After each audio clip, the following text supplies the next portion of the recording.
Assalamu alaikum viewer, this is the case of eyelid trauma. There is a injury in the eyelid.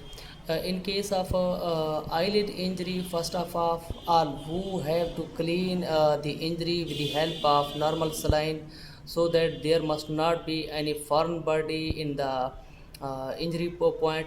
And after that we will provide cold compresses at the point of the injury, because cold compresses reduce the swelling in the injury side. You can say there is also swelling in the eyelid, there is also injury, so we will provide cold compresses to reduce the swelling. And after the cold compresses, first of all, your provider, your doctor will prescribe antibiotic eye drops, antibiotic eye ointment.